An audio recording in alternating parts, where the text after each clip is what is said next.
시청자 여러분 안녕하십니까? BOA 모닝뉴스 시작합니다.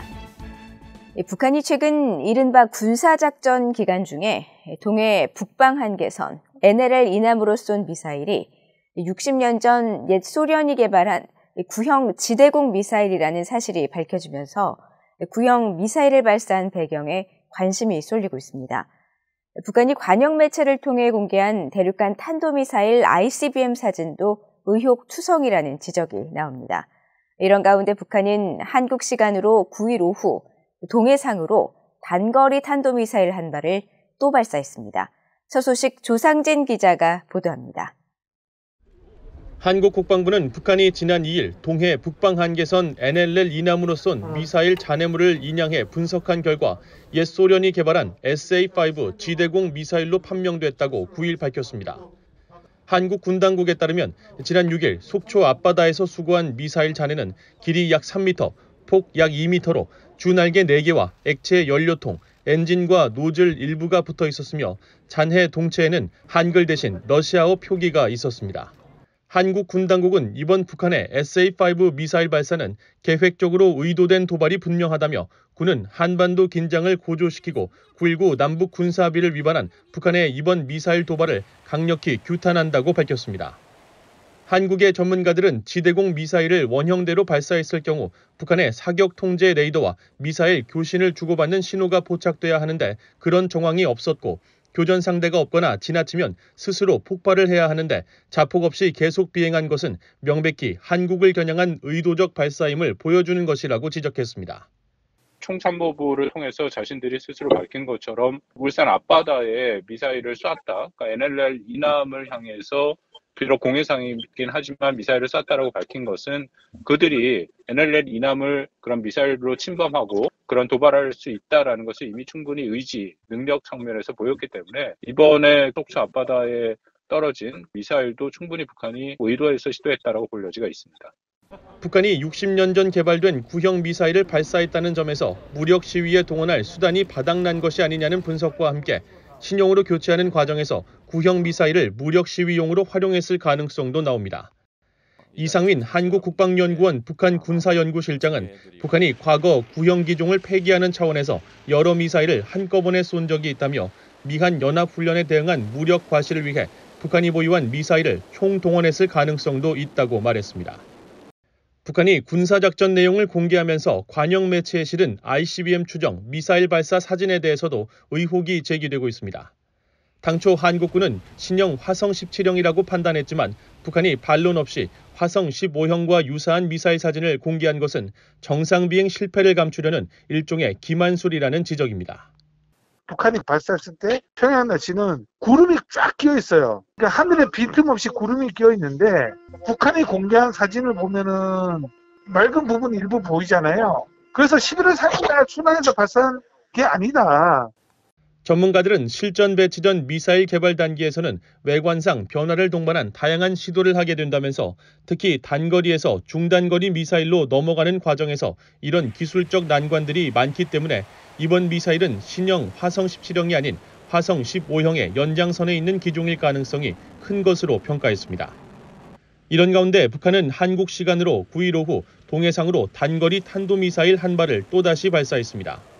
한국합동참모본부는 9일 오후 3시 31분쯤 북한이 평안남도 숙천 일대에서 동해상으로 SRBM 한 발을 발사했다면서 비행거리는 약 290km, 고도 약 30km, 속도는 마하 6으로 탐지됐고 세부 재원은 한미 정보당국이 정밀 분석 중이라고 밝혔습니다.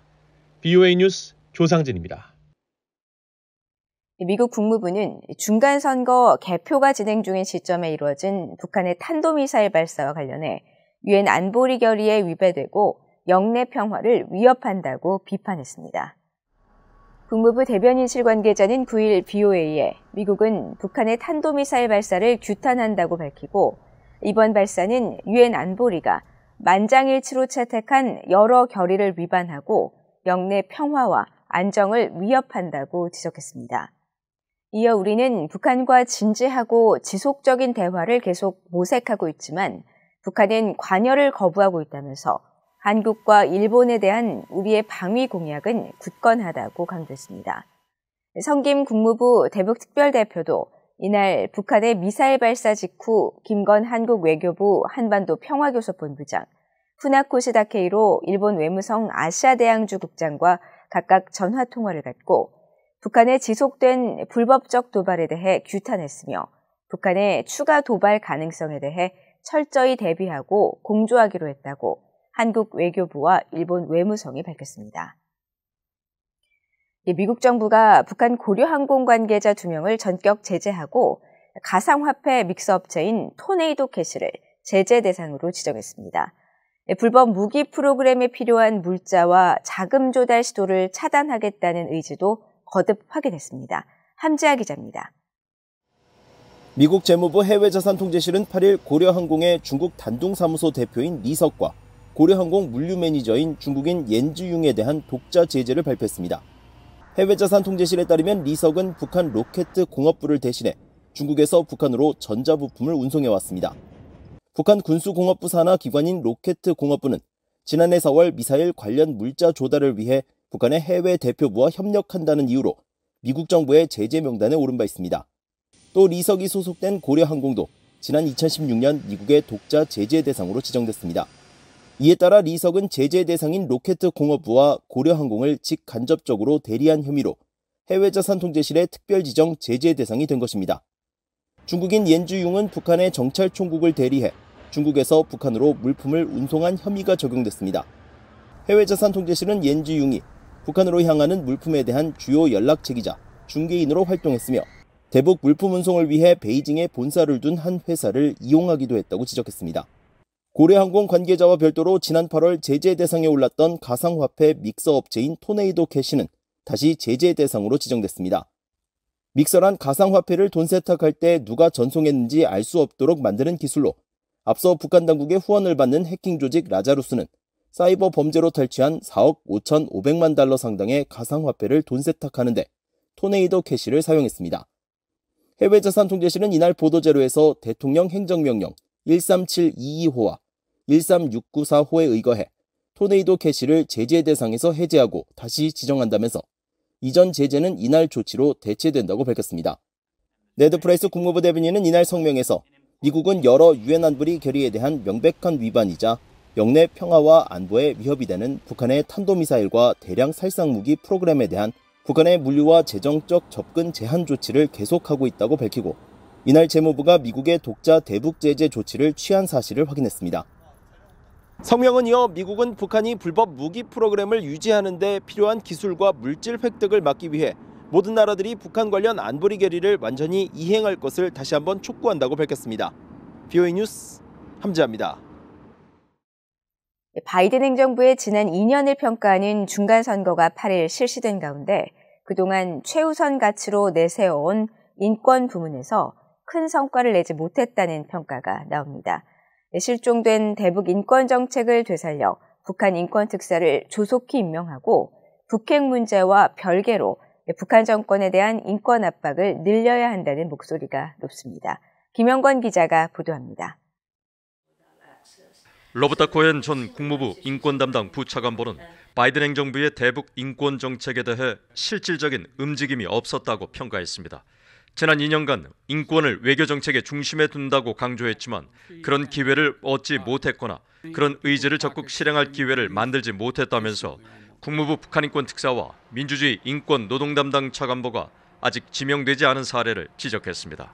It's been about 2 years and there has been no real movement on this issue. And part of the problem, in my opinion, is that they don't really have a policy on human rights in North Korea because it's not clear what it should be. 북한인권위원회 HRNK의 그레그 스칼라트 사무총장도 바이든 행정부가 북한인권 특사를 임명해 미국 정부와 기관, 유엔 등과 협력을 모색할 수 있었지만 그러지 못했다고 지적했습니다.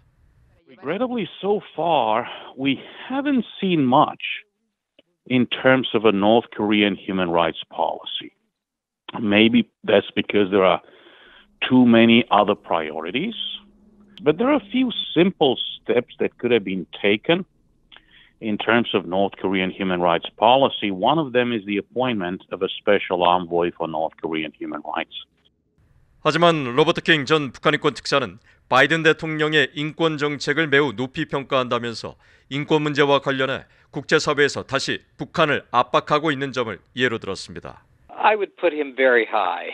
The Biden administration has resumed participation in the UN Human Rights Council. The previous administration withdrew from American participation there. And of course, one of the main issues that we have taken up there is to press North Korea on human rights. So that's been very helpful. 킹 전 특사는 다만 앞으로 여전히 해야 할 일이 많다면서 바이든 행정부가 북한 인권 개선을 위해 해야 할 조치로 북한 인권 특사를 지명하고 인권에 관한 일관된 접근을 해야 한다고 지적했습니다. 그러면서 북한과의 핵과 미사일 협상에 진전을 이룬다고 해도 인권 압박을 완화해선 안 된다고 강조했습니다. VOA 뉴스 김영권입니다. 북한이 영변 핵시설에서 핵탄두의 원료가 될 수 있는 물질을 계속 생산 중인 정황이 포착됐다고 미국의 북한 전문 매체 38뉴스가 밝혔습니다. 38뉴스는 8일 보고서를 통해 민간 위성 사진을 분석한 결과 영변 핵시설에서 5메가와트 원자로와 실험용 경수로, 또 방사화학 핵실험실, 우라늄 농축공장 등 단지 내 주요 시설에서 지속적인 활동 정황이 발견됐다고 전했습니다. 이어 이곳에서 핵분열성 물질 생산이 지속되는 정황이 속속 드러나고 있고 차량과 인력 이동과 함께 인근 구룡강으로의 배출수 유출 등을 근거로 제시했습니다. 38뉴스는 또 낡은 구식 건물을 철거하고 새로운 건물을 짓고 있는 정황도 계속 포착되고 있다면서 이는 핵시설 전반을 개량하고 현대화하려는 절차로 보인다고 지적했습니다. 북한이 올해 미사일 관련 정보와 자금 탈취를 위해 항공우주와 암호화폐 분야를 대상으로 활발한 해킹 활동을 벌인 것으로 나타났습니다. 글로벌 컴퓨터 기업인 마이크로소프트는 최근 공개한 디지털 방어 2022 보고서를 통해 북한 등 국가주도 해킹 조직들의 악성 사이버 활동이 급증하고 있다면서 이같이 밝혔습니다. 특히 북한의 경우 국방 역량 강화와 경제 증진, 대내 안정을 목표로 다양한 분야에서 악성 사이버 활동을 벌여왔다면서 북한 해킹 조직이 국제 방산업체나 항공우주 산업체에 접근하기 위한 해킹 전술 개발에 적극 나선 것으로 분석했습니다. 또 핵과 미사일 개발에 따른 유엔의 대북 제재로 수출입이 제한되고 신종 코로나 바이러스에 따른 국경 봉쇄로 경제적 타격이 심각해지면서 이를 만회하기 위한 암호화폐 탈취 공격도 크게 늘었다면서 북한 배후 해킹 조직이 미국과 캐나다, 유럽, 또 아시아 등지에서 암호화폐 관련 기업의 시스템을 손상시킨 정황이 계속 드러났다고 지적했습니다. 이상으로 VOA 모닝뉴스를 모두 마칩니다. 시청해주신 여러분 고맙습니다.